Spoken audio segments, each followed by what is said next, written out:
comprar É alimento. verdade. Eu não saio de Eu, jeito nenhum. E a Isadorinha tem baixo peso, muito onde magrinha. você está me vendo aqui, ó, esse escritóriozinho que eu tenho aqui, bem improvisado, né?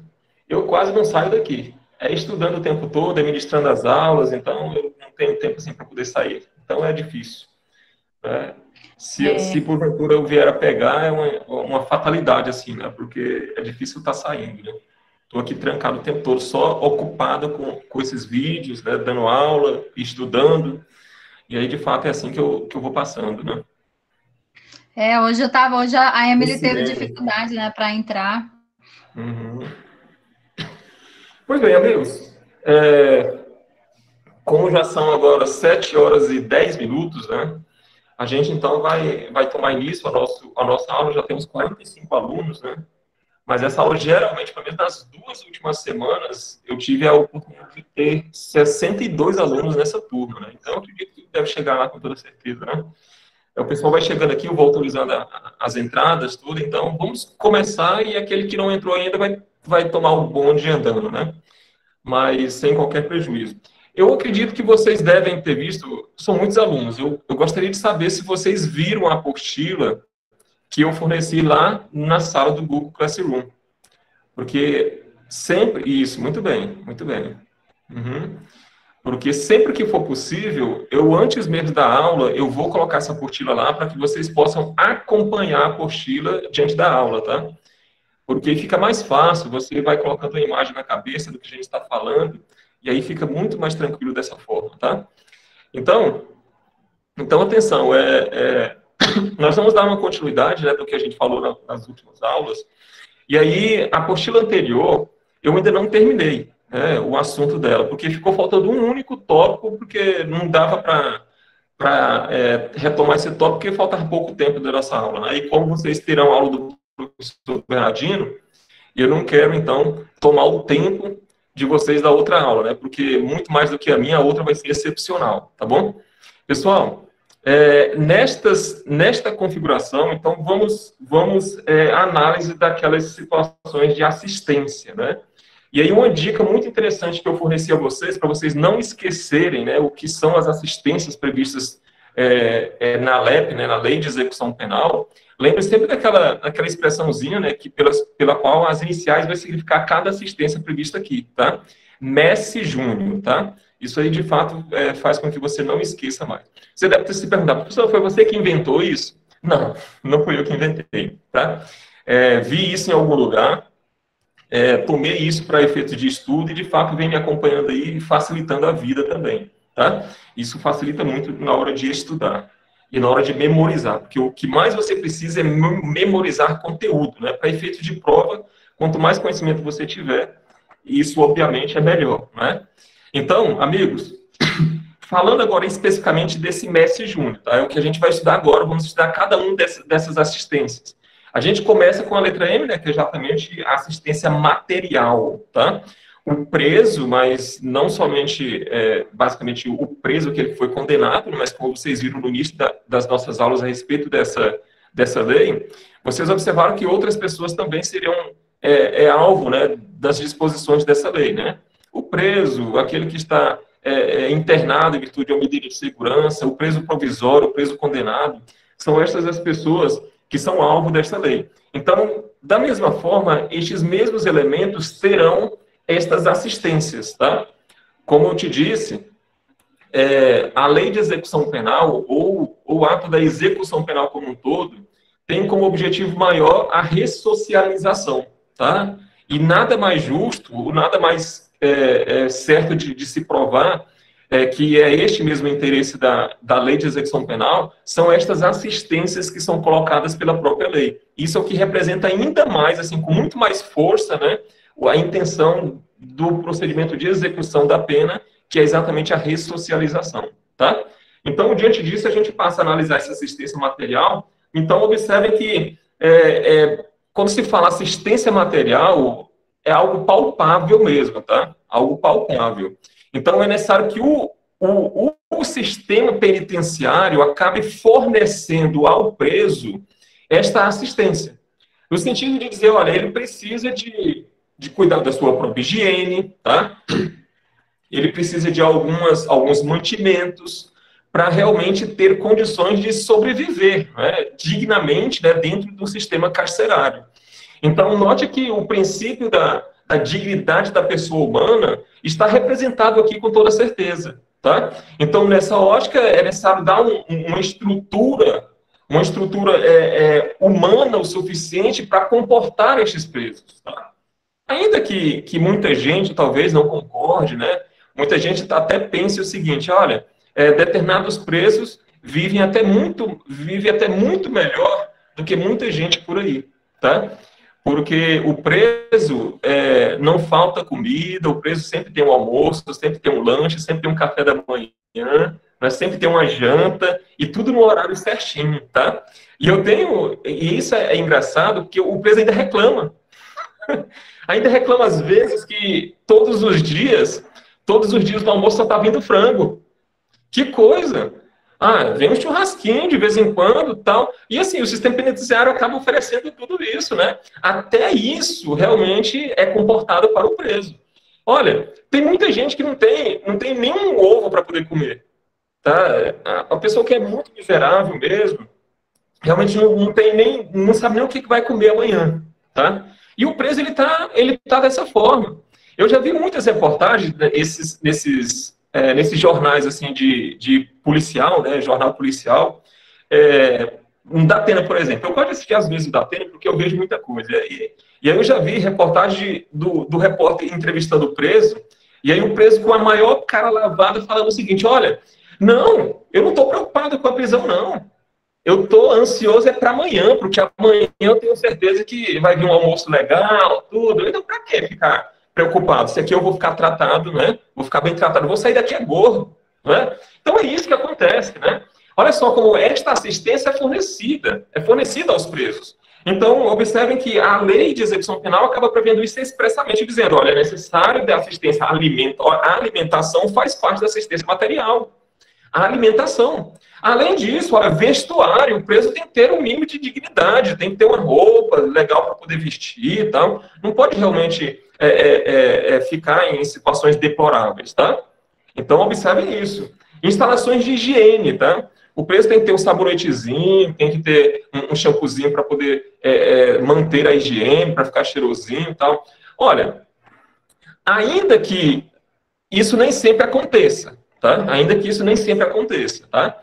Porque eu já tive a oportunidade, por exemplo, de visitar a cadeia pública, na época que eu era até acadêmico ainda de direito, e a gente não percebeu tanto isso assim, tá? É lógico que eu acho que também entre os presos há regras, né? Há regras, e uma dessas é manter a cela higienizada, né? Então, nesse sentido, os presos, entre eles, né, colocam serviços, tarefas, e eles acabam cumprindo isso, né? Então, acabam tendo uma certa limpeza. Mas, amigos, naturalmente, o indivíduo que está trancado, está preso numa sala que muitas vezes acaba mofando, né, porque não pega sol. Amigos, olha, quando você vai para uma audiência criminal, onde o preso ele acaba sendo levado algemado para a sala de audiência, né, muitas vezes isso é o que acontece, você sente um odor no preso. Mas não é um odor de CC, não é isso. É o odor de um indivíduo que está muito tempo preso mesmo, aquele diferencial, sabe? Aquela situação de que parece que há muito tempo que ele não pega um ar fresco, assim, um sol, tá? E aí tem aquele odor diferente que não é um perfumezinho que vai tirar, tá? Na verdade, o que tira é um banho de sol, isso aí é o que vai tirar. Então, é isso que acontece, né? Isso é o que acontece. Exatamente, Judeu. Mofado, né?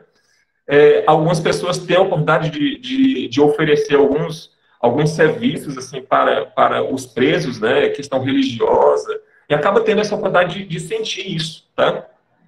Daqui a pouco a gente vai discutir essa questão também da assistência religiosa, tá? Isso é importante que se diga também. Os presos têm essa assistência. Pessoal, então, o que é de posição, né, dessa assistência material, isso se resume nessas três situações, tá? Obviamente que na prática não é só isso, tá? Mas a lei ela acaba determinando que o preso precisa de alimentação, precisa de higiene e também de vestuário, tá bom? E isso é essencial que se coloque. Muito bem, amigos. O estudo de hoje, ele vai ser quase que absolutamente literal, tá? Literal, assim. Uma simples leitura, você acaba entendendo o que vai ser colocado aqui, tá? Então, a minha função hoje é apenas te informar quais são essas regras, tá? Talvez a aula não seja nem tão, assim, maravilhosa por essa condição, tá? Mas o sentido, a gente tem que passar por essa disposição, te informar categoricamente cada uma dessas espécies de assistência. Nós já vimos a material. Agora a gente passa a análise da assistência à saúde. Assistência à saúde. É uma outra condição também que o preso tem direito, assistência à saúde. Esta assistência à saúde, ela se resume em 3 circunstâncias. São 3 serviços, né, com referência à saúde que são oferecidos ao preso. Então, nesse sentido, atenção, é necessário ter assistência médica, tá? Assistência farmacêutica e assistência odontológica. Mas tudo isso levando em consideração a assistência à saúde. Então, o preso terá direito a essas 3 funções, essas 3 disposições, tá? Então, quem poderia ter esse direito? O preso preventivo na verdade, aquele de sistema provisório e também o preso definitivo. Mas observe que esta assistência à saúde, ela poderá ter dois sentidos, tá? Ou 2 funções. A assistência à saúde, ela pode ser preventiva ou curativa. Quando se fala que é preventiva, significa dizer que é antes que a doença possa acontecer, tá? Então, quando se fala que ela é curativa, urgente de atendimento médico. Olha, cortou, mas voltou, Simone, agora? Travou? Eu espero. Deu uma cortada, Martoni, mas voltou já. Voltou, né? Então tá bom. Pessoal, então nesse sentido, só repetindo para que não perca nenhuma informação, tá? O sinal tá horrível hoje, mas assim, eu acho que aqui tá bem. Aqui eu ainda não tive vocês travados, né? Muitas vezes é a internet de um ou outro aluno que talvez está um pouco lenta, né? E às vezes isso acontece, tá?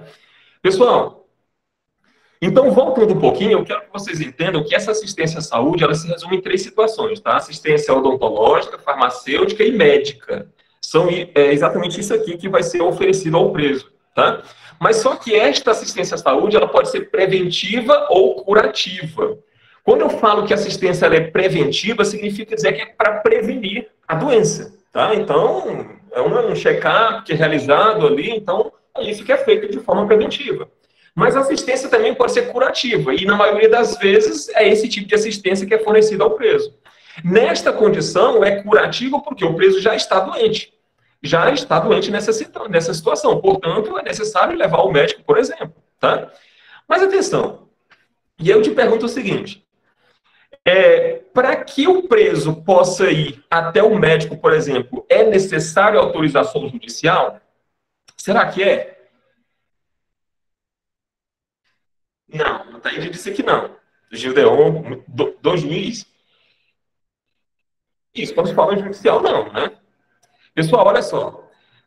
Muito bem, muito bem. Não há necessidade de autorização judicial para que o preso possa ser levado até um consultório odontológico, né? Ou então ao próprio médico, e assim, um postinho de saúde, não há necessidade de autorização judicial. Porque, amigos, aqui nós estamos diante de uma espécie chamada de permissão de saída. Permissão de saída é uma coisa e saída temporária é outra. Tá? Então, observe que nós temos a diferença entre esses 2 atributos que nós vamos ver isso no momento mais apropriado, ainda na LEP. Mas eu posso te antecipar porque nós chegamos nessa assistência e isso leva a crer. Tá? Olha só, quando eu estou diante da permissão de saída, significa dizer que o preso, de uma certa forma, ele precisa urgentemente sair do sistema carcerário. E esse urgentemente, quando se fala urgentemente, é porque ele precisa de atendimento médico, por exemplo. E nessas condições, basta uma permissão de saída que é determinada pelo próprio diretor da cadeia pública. O juiz aqui, ele nem se manifesta nessa configuração. O próprio diretor da cadeia pública poderá tomar essa decisão e levar escoltado, evidentemente, até o médico. Na permissão de saída, a permissão de saída só será possível se o preso for escoltado.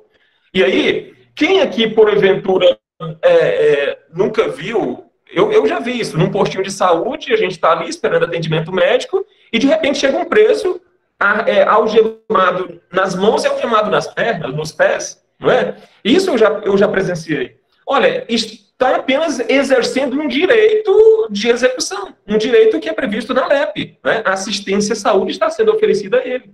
Eu vi isso num consultório médico, num postinho. Tá? Ali no postinho tem uma salinha do odontólogo, né? E aí ele precisava extrair o dente de urgência, porque realmente não aguentava. Então, foi isso que aconteceu. Então, observem que aqui nós estamos diante da permissão de saída. A saída temporária tem um diferencial. A saída temporária.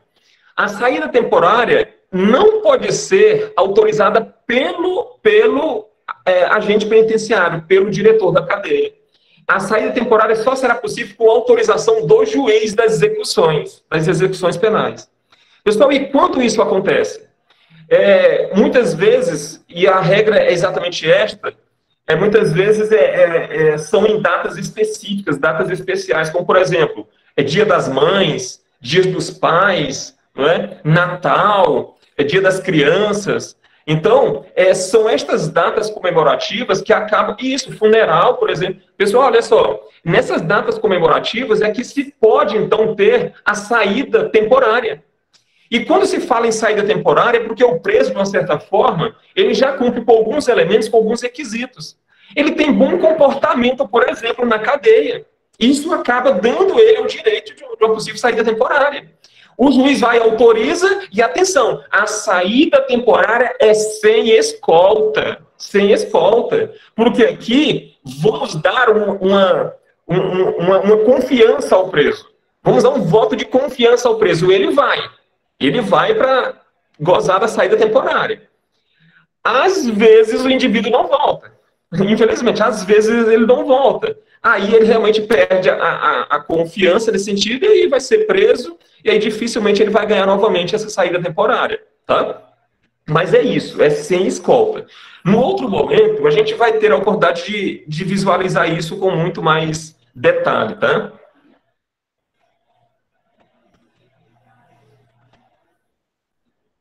Tudo bem. Simone, tá avisado, tá? Tá avisado, então. É porque aqui nós temos dois Valteir. Nós temos um Valteir, né, e um Valteires, né? E muitas vezes a gente confunde. Então, tem um Valteires em cada turma, né? Mas tudo bem, tá? Tudo bem, vamos lá. Pessoal, eu não concordo, não. Eu não concordo com nenhum dos dois. Nenhum dos dois é bonito. Tá bom? Vamos lá. Pessoal, então, voltando aqui, nós entendemos essa disposição, tá? Agora note, tá? Geralmente, mas a regra em todas as circunstâncias é que o sistema penitenciário, a cadeia pública, ela possa oferecer internamente esta assistência à saúde. Então, a regra seria esta. Mas note, amigos, que isso, na maioria dos estados, né, o estado ele não comporta, ele não tem condições financeiras, estruturais, para poder oferecer isso dentro do próprio sistema penitenciário. O Tocantins, por exemplo, não tem essa condição, tá? Talvez no estado de São Paulo, talvez lá nesses centros mais ricos, vamos dizer assim, talvez isso seja possível. Não é? O próprio sistema penitenciário acaba disponibilizando assistência à saúde ao preso.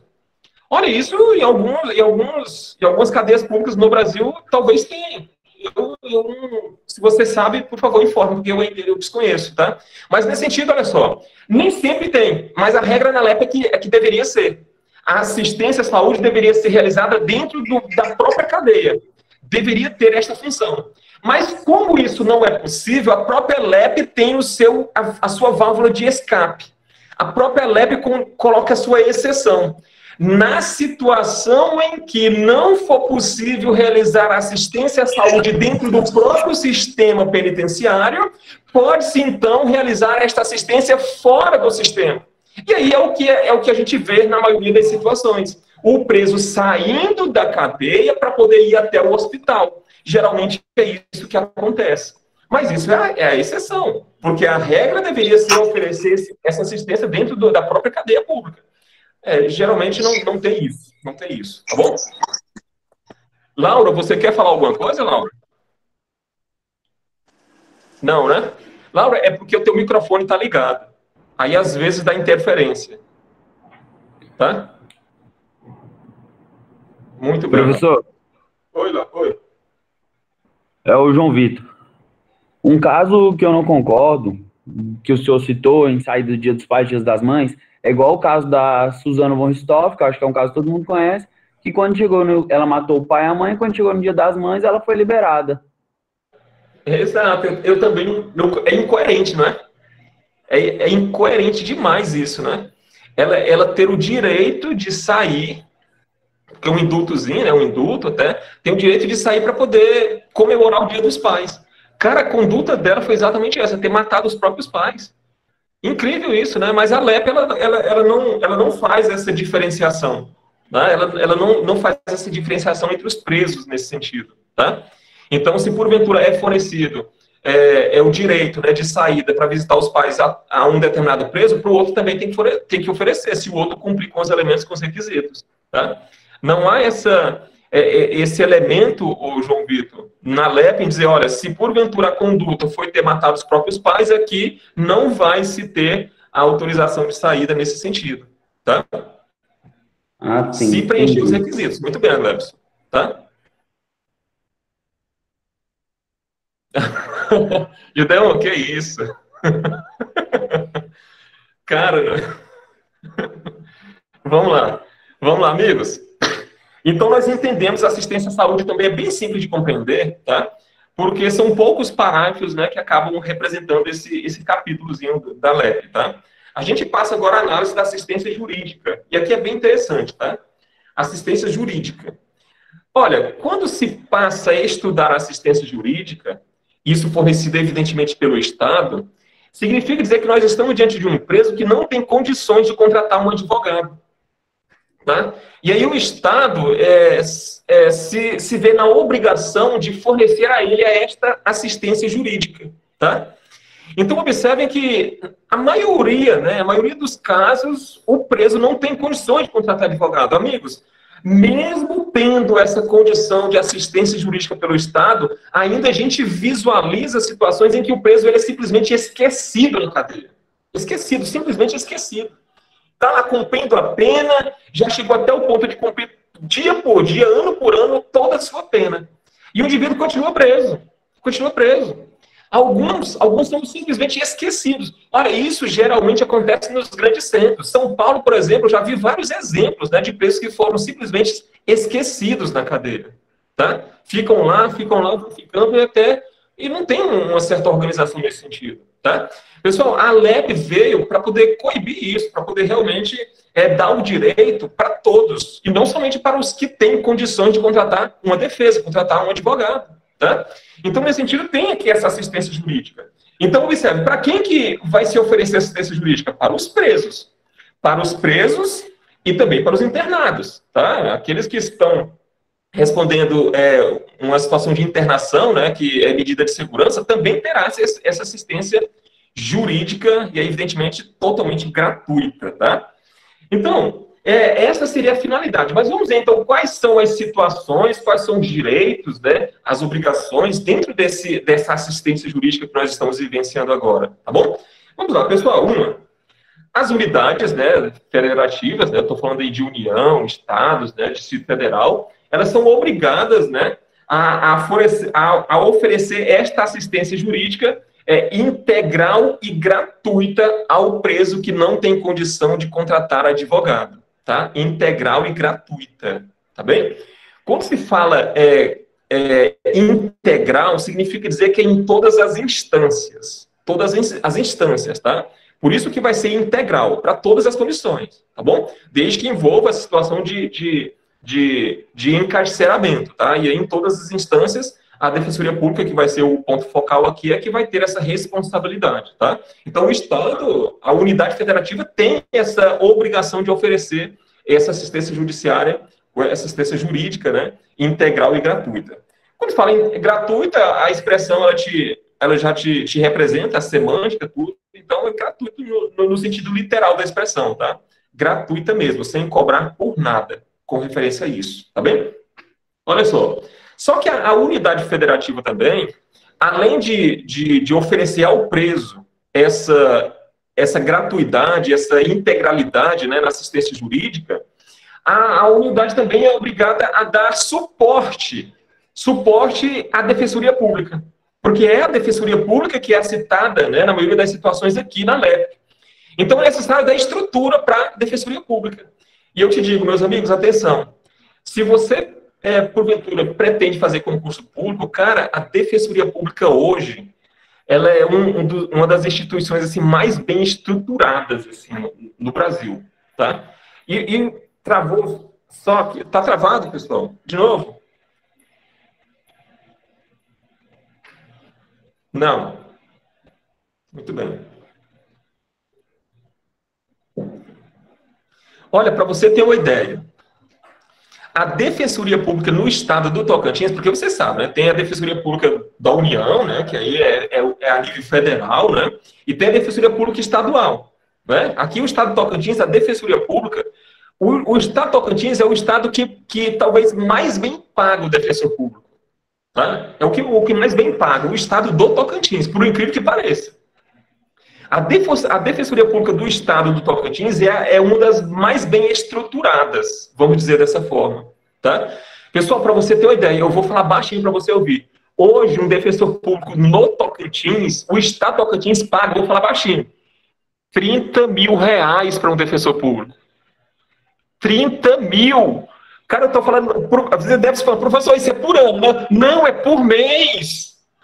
É por mês. Cara, fora aqueles defensores que respondem por duas comarcas ao mesmo tempo. A gente tem um adicional em cima de tudo isso. Cara, é incrível, é incrível. Antigamente, a Defensoria Pública, aqui no estado, era chulé. Era chulé. Enquanto um juiz, um promotor já ganhava acima de 20 mil, o defensor ganhava 3 mil. 3 mil. Ninguém queria fazer concurso para a Defensoria Pública aqui. Agora, meu amigo, agora, a maioria só quer Defensoria Pública. Por quê? Olha só, por quê? Paga bem, a estrutura é incrível. É incrível. Ganha muito bem, com toda certeza. Simone, eu concordo. O Walter, eu concordo, com toda certeza. Rosângela, 30 mil líquido. Líquido. Eu tenho certeza disso, porque eu tenho uma amiga que é defensora pública aqui no estado, aqui em Colinas. Em Colinas. E uma certa vez ela mandou uma mensagem dizendo assim, Martônio, só para te motivar a estudar ainda mais. Olha, na época em que ela passou para a defensoria, ela, Martônio, olha, só para te motivar. Travou aqui? Valteire, travou? Não. Olha só, ela mandou uma mensagem no WhatsApp para mim um dia desses, fala, Martônio, só para te motivar a estudar ainda mais. Olha aqui meu contra-cheque. Olha meu contra-cheque. Cara, eu fiquei pasmado. Ela disse que quando recebeu a primeira remuneração dela como defensora pública, ela não sabia nem o que fazer com tanto dinheiro na conta. Para você ter uma ideia. Você acha por que eu estou aqui me acabando de tanto estudar? Porque eu quero é estabilidade. Estabilidade é isso. É isso. Burro na sombra. Burro na sombra. É isso que todo mundo quer. Advogar é muito bom, mas correr atrás do dinheiro é uma desgraça. Correr atrás do dinheiro é uma desgraça, porque você passa aborrecimentos. Aborrecimentos. Isso fatalmente acontece. Então, assim, ficar sossegado, Ronieri, isso mesmo, ficar sossegado não tem outra coisa melhor. Você saber que vai cair 30 mil reais todo mês na tua conta, indo lá ou não, aparecendo cliente ou não, vai cair 30 mil na tua conta todo mês. Isso é uma maravilha. Isso é maravilha. Então, nesse sentido, atenção, olha, é necessário que o Estado dê estrutura para a Defensoria Pública atender essas pessoas. Dar a gratuidade precisa de estrutura. Então, amigos, olha só, é necessário que se forneça, por exemplo, E aí, uma das atribuições que está nessa assistência judiciária prevista aqui na própria LEP. Olha, o defensor público, por exemplo, tem o direito previsto na LEP de ter uma salinha reservada lá na cadeia pública para poder atender os clientes. Para poder atender os presos que estão lá. É um direito do defensor público, por quê? É exatamente a questão institucional. É muito forte nesse sentido. Olha, o advogado também tem esse direito. Tá? O Estatuto do Advogado também prevê esse direito com toda certeza. E aí eu lembro de um fato, meio cômico até, tá? Que aconteceu com o professor Bernardino. Depois, vocês vão ter aula com ele daqui a pouco, é isso? Com o professor Bernardino? É? Beleza, eu vou te contar uma história. Vou te contar a história que aconteceu com ele, tá? Pessoal, ele, uma certa vez, estava lá na cadeia, entrevistando um cliente dele.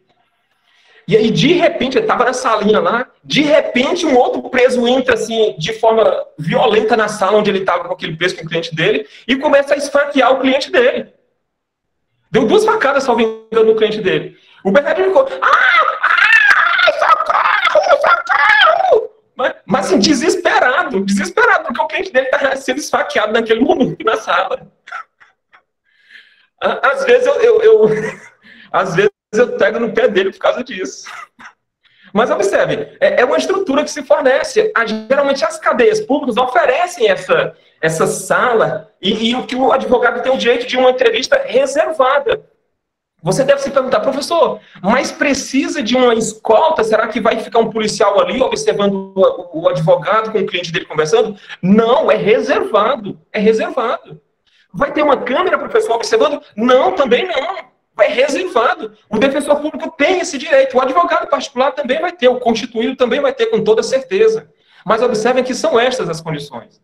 Pessoal, a defensoria pública tem essa função, tem esse direito, mas também é necessário que o Estado ofereça também estrutura externa, estrutura fora da cadeia, para que o defensor público possa atender, por exemplo, os presos, os familiares dos presos, ou aqueles presos que estão, de uma certa forma, cumprindo um semiaberto, tá? Um familiar do preso que vai lá para poder pedir auxílio. A defensoria pública tem essa estrutura. Por quê? Porque o Estado oferece. Mas o Estado oferece porque é bonzinho? Não, porque é determinação legal.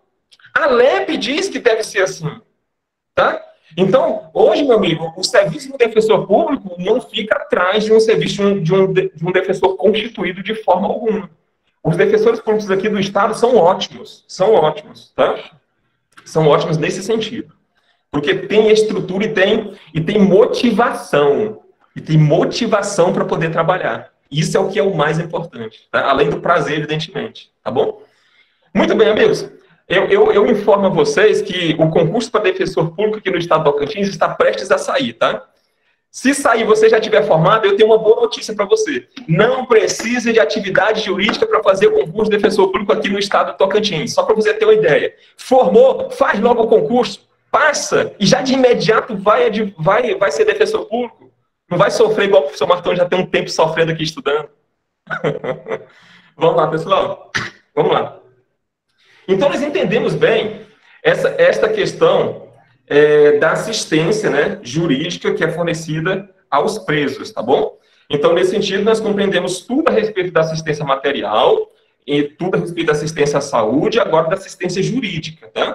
Então, observem também, vocês já devem estar acompanhando a apostila, eu não estou diante da LEP pegando parágrafo por parágrafo, inciso por inciso, estou te explicando assim de uma forma mais genérica, tá?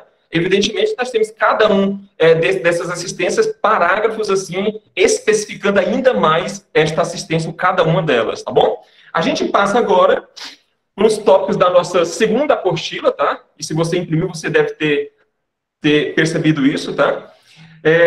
Nesse sentido, agora nós vamos passar a estudar a assistência educacional. Cara, o preso tem direito. À assistência educacional. E aí, é mais esse tipo de assistência que acaba justificando a tal da remissão. Eu não sei se vocês já sabem o que é a remissão, diferente de detração, tá? Remissão é diferente de detração. A remissão é um direito que o preso tem, de, a cada 3 dias de trabalho, por exemplo, ele ter um dia de pena descontado. Isso é previsão da LEP. A gente estuda isso lá no Código Penal também, mas a LEP é que acaba especificando ainda mais. Tá?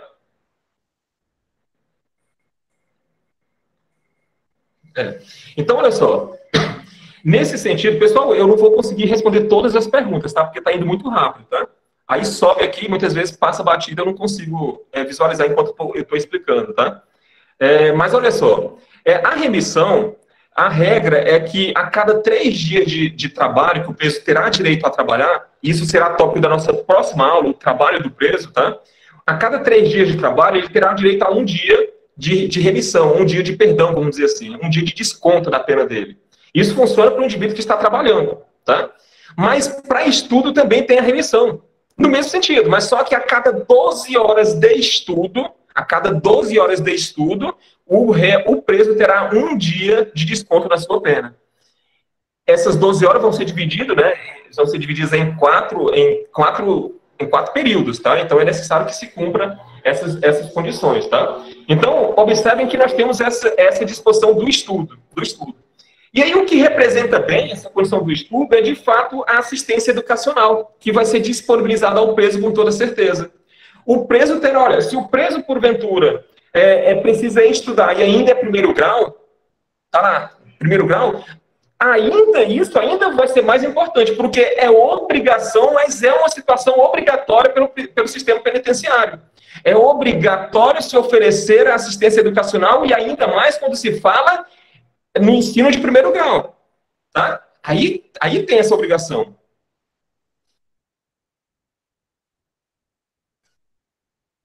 Sim, Valteiris, é só você falar, tá? É só você falar. Se travou e você não conseguiu entender, você fala de onde você não viu, que aí eu posso... É porque vocês são quase iguais, cara. Aí eu confundo um pouquinho. Tá? Valteiris, assim... São gêmeos. Mas vamos lá. Olha, pessoal, quando eu falar Valteir, entenda Valteir. Quando eu falar Valteires, entenda Valteir também, tá bom? Que é a mesma coisa. Só muda a pessoa, mas é a mesma coisa. Vamos lá. Pessoal, então tá. Coitado do Valteires. Tudo é feio, tudo é a mesma coisa. Vamos lá. Pessoal, então olha só. Dá sim. O Ian, dá para fazer uma pós na cadeia? Dá com toda certeza. Telepresencial, se for, porque essa estrutura vai ter que ser oferecida ali, tá?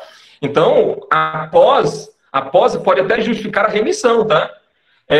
Um curso superior, por exemplo, pode significar a remissão. Se eu terminei um curso superior, isso fatalmente pode me dar direito de desconto na pena com toda certeza, tá bom? E aí, quando se fala em pós, curso superior, já é entendimento mais jurisprudencial, tá? Porque a LEP, ela simplesmente coloca estudo, não especificando, é estudo, tá bom? Mas o que importa pra gente é entender essa assistência educacional. Sabemos que a nível de primeiro grau é obrigação, tá? Mas note o seguinte,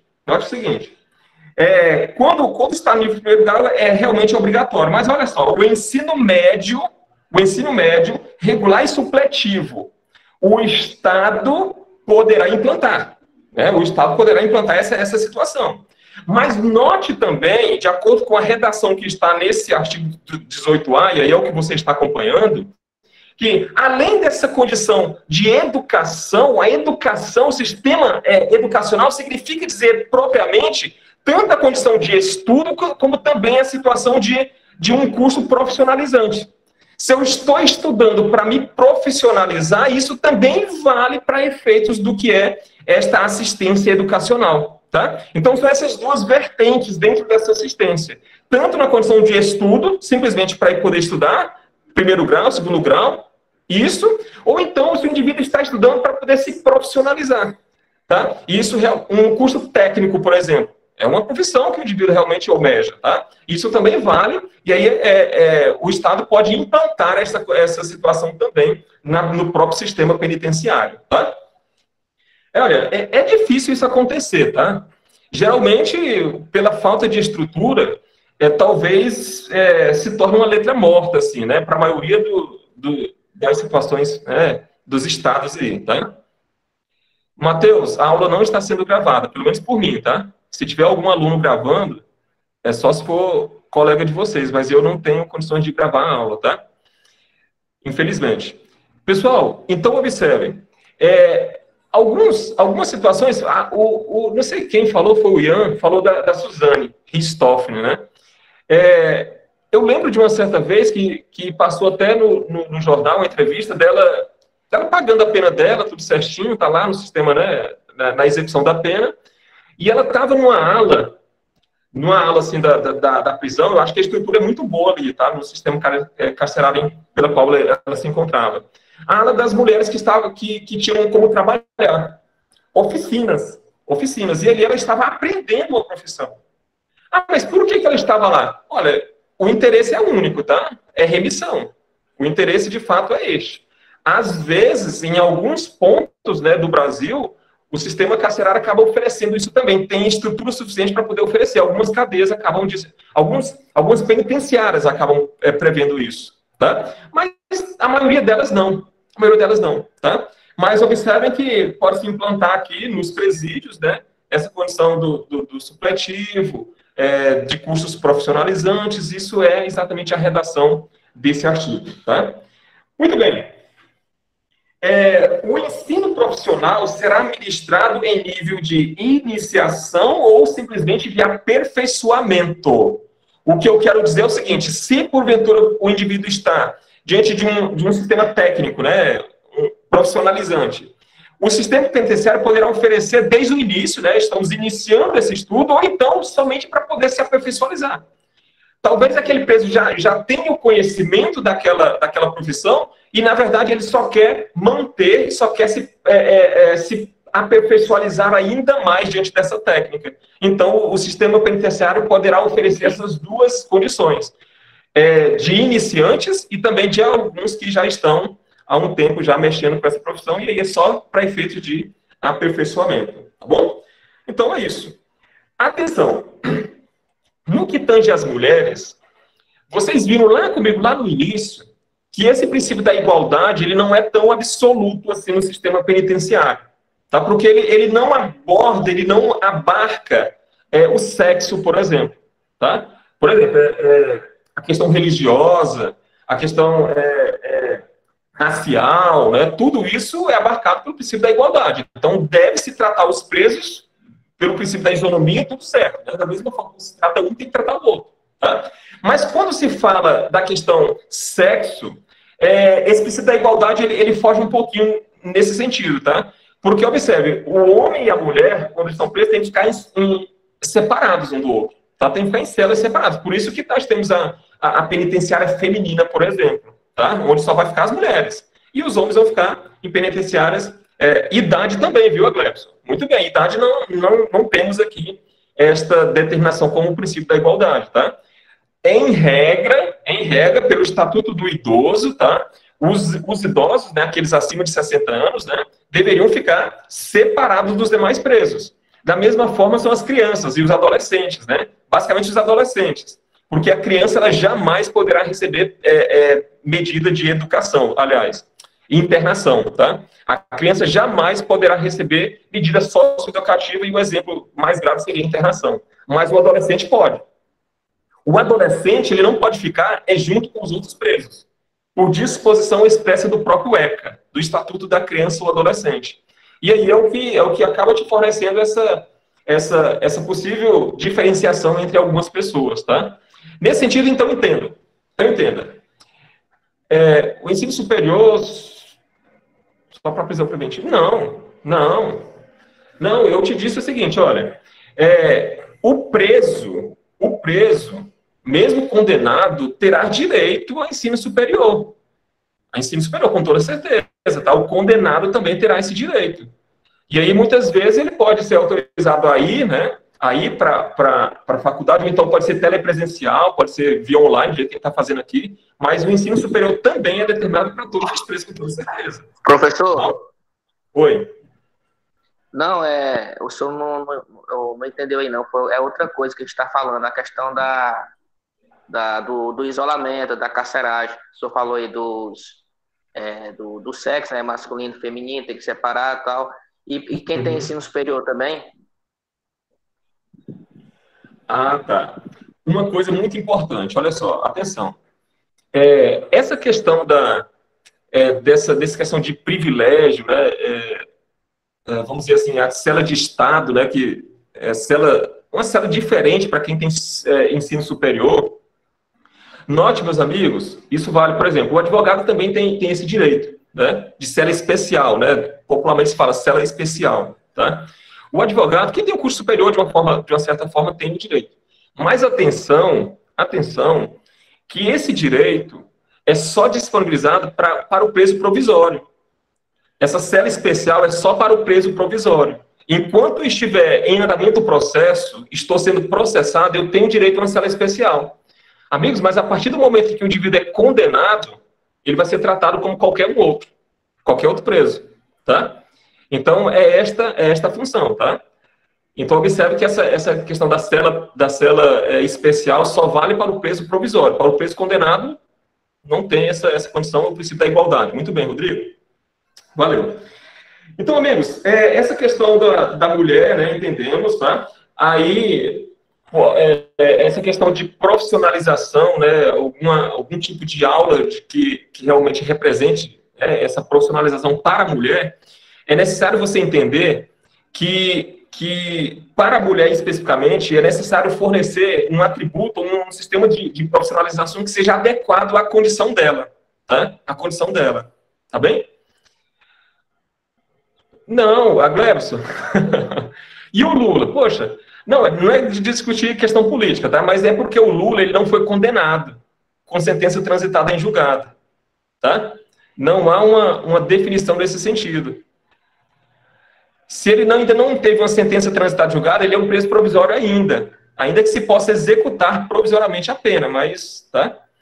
Com toda certeza ele teria direito a essa cela especial, porque...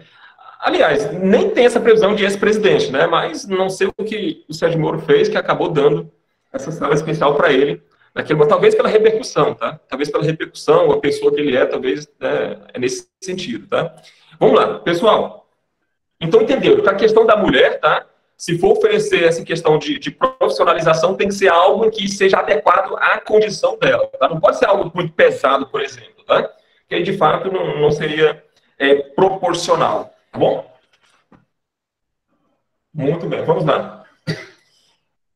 Pessoal, essas atividades educacionais, elas poderão ser oferecidas através de convênios, tá?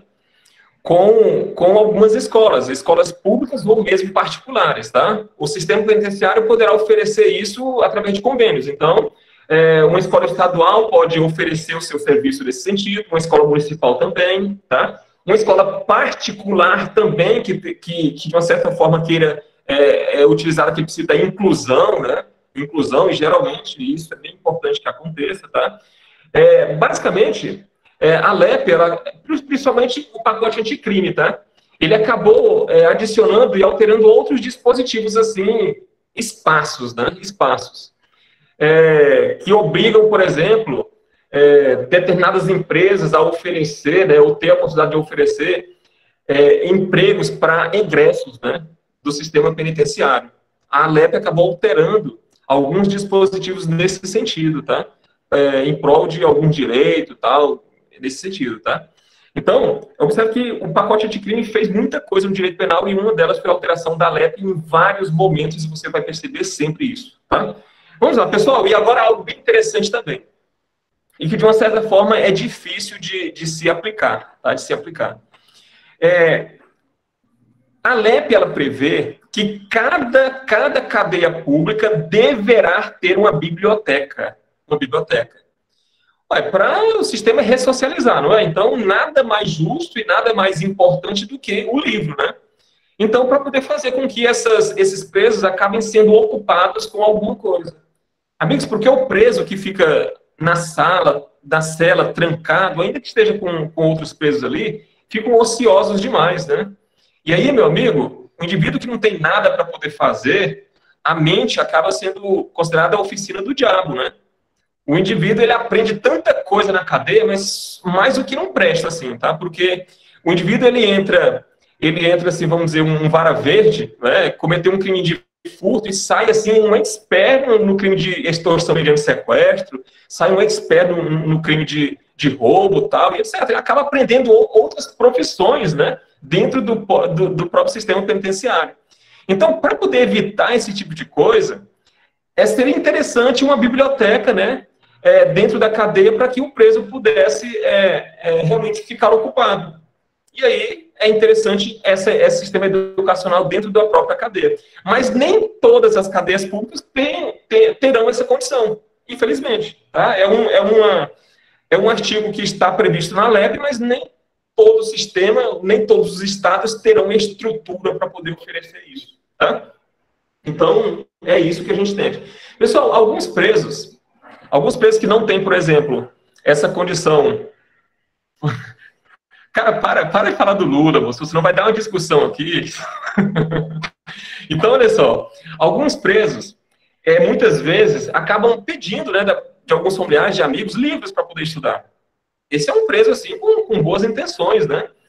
E outros, assim, ao invés de pedir livros de romance para poder ler, pedem, por exemplo, um código penal. Pedem um código penal. Pede um livro, né, um doutrinador, Rogério Sanches, né? Pede aí um Renato Brasileiro, um Nestor Távora, para poder estudar. Mas para quê, né? É incrível isso, né? Para poder ver uma brecha, estudar uma brecha melhor para poder realmente sair. Né? Porque ali não vai ter tanta coisa para poder fazer, então vamos estudar, né? Ver um melhor jeito. Eu acho que eu contei uma história uma certa vez para vocês porque foi até a história que alterou a lei dos crimes hediondos, né? Que eu falei para vocês em algum momento. Que não foi um advogado que fez isso propriamente, né? Essa questão de progressão de regime para os crimes hediondos, hoje é possível por causa de um pastor. Um pastor que foi preso, foi processado e foi condenado pelo crime de estupro, né? E aí, nesse sentido, esse pastor ele resolveu estudar, porque os advogados dele não conseguiram muita coisa, ele foi condenado. E aí ele entrou com habeas corpus, ele estudou livro, estudou código e tal, entrou com um pedido de habeas corpus, e que esse habeas corpus foi parar no STF. E os velhinhos do STF concordou com ele que, nessas condições, manter um indivíduo que foi condenado por um crime de estupro, que na verdade é um crime hediondo, né? Um crime hediondo e não ter progressão de regime, isso seria desrespeitar o princípio da individualização da pena. Um princípio que é previsto na Constituição Federal, ainda que implicitamente, né? Mas é previsto na Constituição. Então, amigos, o indivíduo conseguiu isso. O STF acabou mudando a ideia e disse que nos crimes hediondos também é possível a progressão de regime, por causa de um indivíduo que estava preso e resolveu estudar. Né? Inclusive, o Paulo e o Paulo são privativos. Pois bem, então, assim, observe que, às vezes, né, os livros eles acabam ajudando os presos nesse sentido, tá? Mas, assim, tirando as brincadeiras, né, essa questão de uma biblioteca em cada sistema penitenciário, em cada cadeia pública, é de suma importância mesmo, tá? Porque o livro pode mudar uma pessoa, né? Pode mudar uma pessoa. Isso é bem fato, é bem lógico, tá bom? Vamos lá, amigo? Mas ainda estudando essa disposição, tá? Ainda dentro dessa configuração, nós temos que a LEP também prevê, né? A LEP prevê, dentro dessa assistência educacional, né? Um censo, uma contagem, né? De uma colheita de informações com referência aos presos, tá? E aí temos um rol de informações que deverão ser extraídas e colocadas em um banco de dados. O censo deve ser feito, tá? E aí, nesse sentido, o sistema penitenciário deverá apurar, por exemplo, o nível de escolaridade de cada um dos presos. Se o indivíduo não tem nível fundamental, se tem ensino médio, se já se de uma certa forma já tem um terceiro grau também, né, que é o nível superior, isso deverá ser comportado, né? Cada um dos presos vão ser catalogados nesse sentido, tá? Então, vai se fazer um censo para poder extrair essas informações. Olha só, a existência de cursos, né, de nível fundamental, médio, número de presos e presos que são atendidos por esses cursos, tá? se determinada cadeia oferece esse tipo de curso para... Não é feito exatamente pelo IBGE, viu, Guilherme? Não é feito pelo IBGE, tá? O censo, ele é penitenciário feito pela própria estrutura penitenciária, tá bom? E aí, nesse sentido, é o próprio sistema penitenciário, o próprio Estado que vai fazer, tá bom? Esse censo aí vai ter um banco de dados nessas configurações. O IBGE pode até ter essas informações também, mas vai ser um censo, né, feito por ele. Mas o sistema carcerário vai ter que fazer esse procedimento, tá? Então, esse tipo de informação. Quais os presos, né, ou quais são os presos que são atendidos, né, pelo ensino médio que é oferecido, pelo ensino fundamental que é oferecido, pelo curso técnico profissionalizante que é ofertado também, e se tiver, tá? O implemento de curso profissionalizante, se a gente já entendeu. A existência de bibliotecas, foi o que a gente colocou, que é obrigatório que tenha no sistema carcerário. Se há biblioteca no sistema carcerário, é uma das informações que vão ser catalogadas, tá bom? E outras informações que sejam relevantes, ainda que não estejam aqui, né, expressamente dispostas aqui como essa assistência educacional, tá bom? Amigos, em outras palavras, eu sei que diante desse sistema, dessa assistência educacional, existem outras atribuições, mas eu só me reservei em falar daquilo que talvez seja mais importante, tá? Então, falar artigo por artigo, ou parágrafo por parágrafo, fica maçante demais, tá bom? Então, eu acho que eu até preparei uma apostila assim, bem mais interativa para poder sair dessa configuração maçante que é o estudo seco da lei, tá? Seco da lei, tá bom? Vocês nem perceberam isso, né? Eu acho que nem imprimiram a apostila, tá? Não falaram nada. O professor teve um trabalho do cão para poder fazer isso, né? E nem falaram nada, assim. Eu acho que talvez não tem nem gente que nem prestou atenção na apostila que estava lá. Eu prometo que eu vou fazer sempre isso, tá? Antes das aulas, tá? Vamos lá.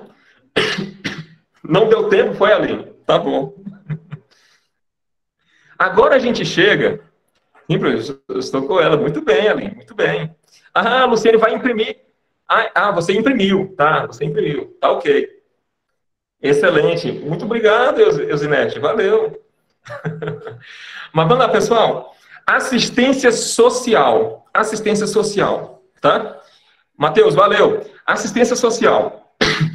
Bom, essa assistência social vai ter como finalidade amparar o preso que está saindo do sistema penitenciário, que de uma certa forma está cumprindo, terminando a pena que ele recebeu naquela sentença. A execução está prestes a terminar, a chegar ao seu final. É o momento em que a assistência social vai entrar em ação, tá? Isso na ótica do artigo 22, né, da LEP, tá?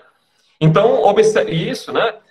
Nessa figura, olha só, vamos ver então quais são as finalidades dessa equipe, né, da assistência social com referência a esse dispositivo, tá? Olha só, conhecer todos os resultados, o que ocorreu no decorrer desse tempo que o preso ficou, de fato, enclausurado, tá? Se, porventura, o preso passou por algum tipo de exame, se tem algum laudo técnico, tudo isso vai ser extraído pela assistência e feito aí um dossiê, né? Vai ter um certo patamar nesse sentido, tá? Falou assistência, lembrei do Mestre Júnior, muito bem. Isso faz com que você não esqueça disso jamais, né? Vamos lá.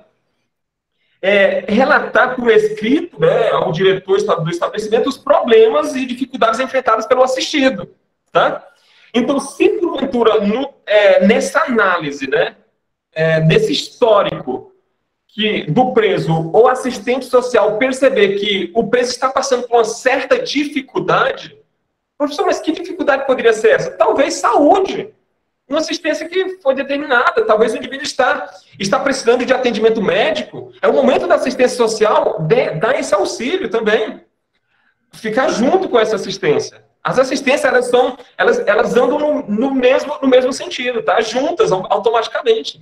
Então, se o preso estiver sentindo alguma dificuldade, seja ela qual for, é a obrigação do sistema da assistência social informar ao diretor da cadeia.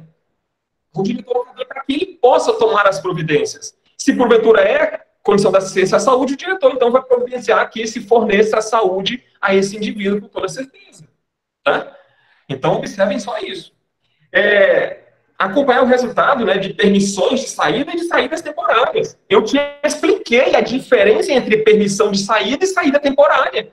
Fatalmente, você já sabe a diferença. O assistente social vai ter a obrigação de acompanhar o preso nesta figura. Se eu estiver diante da permissão de saída, ainda que seja uma saída assim, por escolta, né, a polícia vai estar acompanhando o preso com toda certeza, o assistente tem que estar acompanhando. Tá? Se for uma saída temporária, porque é direito do preso e ele vai sem escolta, o assistente também vai, de uma certa forma, acompanhar. Tá? Não literalmente, mas ele vai tomar informação disso. Tá bem? Então, aqui é o que se dispõe dessa figura, ou da incumbência, né? Do resultado da finalidade da assistência social. Dentre outros, nós temos essas aqui com aquilo que seria mais importante, né? Você saber, tá bem? Olha, promover a orientação do assistido, né? Na fase final do cumprimento de pena. Porque, olha só, Rosângela, na prática isso não acontece. Isso eu concordo contigo com toda certeza. É bonito, né? Não é bonita a teoria? Na prática isso é difícil, cara. Na prática. Você sabe que na teoria o preso ele não pode sofrer, por exemplo, maus tratos, né? Maus tratos. Cara, eu tenho certeza que na prática isso é cumprido. Isso é cumprido com toda certeza, tá? Então, pelo fato da lei observar isso, na prática também isso vai ser cumprido, tá? Então, a assistência social terá a obrigação de dar as primeiras orientações ao preso que está prestes a sair. Porque, amigo, o preso que já está há muito tempo trancado, ele sai desorientado. Muitas vezes o preso não tem nem família que possa recebê-lo ali na frente, por exemplo. E o preso está desorientado, aí a função da assistência social é oferecer essa orientação. Então, atenção, o preso muitas vezes não tem para onde ir e a assistência social vai fornecer um local para ele ficar, pelo menos temporariamente. A gente vai ver isso daqui a pouco, na assistência ao egresso. Tá? A gente vai entender isso. Então, olha só, nesta figura nós entendemos que a orientação é uma das funções do assistente social. Providenciar a obtenção de documentos, dos benefícios e previdência. Amigos, nós vamos entender mais à frente na LEP, que um dos direitos do preso é o trabalho. É o trabalho. E observem que é evidente que quando o preso está trabalhando, ele não vai ter os mesmos direitos previstos na CLT. Os direitos que ele vai ter, evidentemente, vão estar previstos na LEP, e não na CLT. Mas só que um dos direitos previstos na LEP é que ele tenha previdência social. Previdência social, é necessário que isso seja comportado ao preso que esteja trabalhando, de acordo com os rigores da LEP. Tá? Amigos, então, o dever da assistência social é dizer que quando o preso estiver prestes a sair, o dever do assistente é fornecer toda a documentação para efeito de previdência social, para que ele possa exercer esse direito também, depois de livre, com toda certeza. Tá? Observe que isso aqui é uma função, né? É uma finalidade da assistência social também. E agora nós, com uma situação bem interessante, Pessoal, você percebe, observando todas essas atribuições que a gente entendeu até agora, todas as espécies de assistência, você percebeu que tudo é direcionado ao preso. Seja o internado, seja o preso, seja o condenado propriamente dito. Tudo é direcionado a ele. Toda essa assistência vai ser fornecida ao preso. Pessoal, a única situação, a única espécie de assistência que olha um pouquinho para a vítima é a assistência social. Porque uma das finalidades do assistente social, pelo menos teoricamente falando, é dar orientação também à família do preso, e não somente ao preso, mas a do internado, aquela questão da medida de segurança, e olha só, e a vítima? Por isso que eu coloquei em caixa alta, para você entender que é a única situação prevista na LEP de assistência que vai ser oferecida para a vítima. Finalmente, né, Simone, apareceu a vítima nesse sentido. Nas outras espécies de assistência, por exemplo, a saúde. A LEP não oferece essa assistência à vítima de jeito nenhum. Se a vítima quiser, amigo, É ela. Vai lá. Vai, é você mesmo. Tá? Mas aqui é necessário, aí, no que tange, né, se vira, né, olha só, no que tange a assistência social, a vítima seria beneficiada aqui também, tá? Porque ela precisa de orientação, né, porque talvez, né, a conduta realizada contra ela foi psicologicamente muito abalada, né, então, nesse sentido, a orientação psicológica, né, então essa assistência social também será determinada à vítima também. Mas é só assistência social que é direcionada à vítima, tá? As outras espécies, a gente não percebe nenhum item informando a vítima também como sujeito beneficiado, tá bom? Vamos lá. Pessoal, Professor, assistência religiosa. Seu Rosenilton, o senhor ligou o microfone? Quer falar? isso. Não, né? Isso, pode falar, Professor, Rosenilton. igual o senhor falou aí, ó. Do jeito que o senhor falou aí, muitas vezes a prisão, ela é benéfica. Para aquele elemento que está lá dentro, ele praticou um crime perigoso aqui fora, entendeu? Matou 2, 3 pessoas, aí ele está lá guardado, né? Muitas vezes essa prisão para ele lá dentro, é melhor para ele. Com toda certeza. Depois ele vai, viu? Ele Seu vai, Rosenilton, sai. Foi até uma situação que a gente comentou no início da aula, né? Para o preso, na maioria das vezes, é mais confortável estar preso do que estar fora. Porque lá ele vai ter comida, ele vai ter estadia, tudo de graça. Tudo de graça. Ele vai ser alimentado, assim, de graça. Tá? Então, para o preso é muito melhor. A vítima é que vai ter que se virar, vai ter que trabalhar para se sustentar, a vítima vai ter que correr atrás da saúde, vai ter que correr atrás, né, de assistência médica, assistência religiosa, tudo isso o preso tem de graça na cadeia. Essa é a função. Mas, assim, óbvio que aí vocês vão concordar comigo. Ainda que tenha tudo de graça, eu não quero estar lá, cara. Eu prefiro estar aqui fora, trabalhando, correndo atrás, do que estar lá. Privado da liberdade. Obrigado, professor. Valeu, seu Rosenilton. Valeu. Amigos, então, a nossa última situação, tá? Deixa eu ver quantos minutos. Faltam 2 minutinhos para as 20h20, tá? E nós terminamos com assistência social. Eu acho que eu vou fazer o seguinte, ainda que meu objetivo seria terminar isso com vocês, mas como vocês vão ter uma outra aula daqui a pouco, e eu não queria fazer com que vocês perdessem pelo menos esses 10 minutinhos assim de intervalo, né? O Bernardinho vai entrar agora, daqui a pouco. Eu acho que eu vou estacionar por aqui, tá? Eu vou estacionar, já são 20h18. Tá bem? E aí, na próxima aula, a gente retoma exatamente deste ponto, tá? E na próxima aula, a gente vai falar do trabalho do preso, os direitos e tal, e aí vai ser bem interessante, tá bom? Não percam aí as cenas dos nossos próximos capítulos. Meus amigos, foi muito bom mesmo estar com todos vocês, tá? Ainda que talvez a aula tenha sido um pouco maçante, porque é bem literal, como eu falei no início, tá? Literal mesmo. Temos curiosidades, assim, nas entrelinhas de cada dispositivo desse. É literal, é só te informar o que está aqui, tá? Mas valeu, amigos. Valeu mesmo, tá? Obrigado, muito obrigado mesmo. Eu vou ter que sair agora. Boa, professor. Boa noite. Eu vou ter que sair agora porque eu vou ter que colocar o celular para recarregar um pouco, tá? E aí, nesse sentido, eu me despeço de cada um de vocês, tá? Boa noite e boa aula para vocês, tá? Tchau. Obrigado, professor. Por nada. Durma com Deus. Amém. Fique com Deus também. Tchau. Acorda, seu Rosa.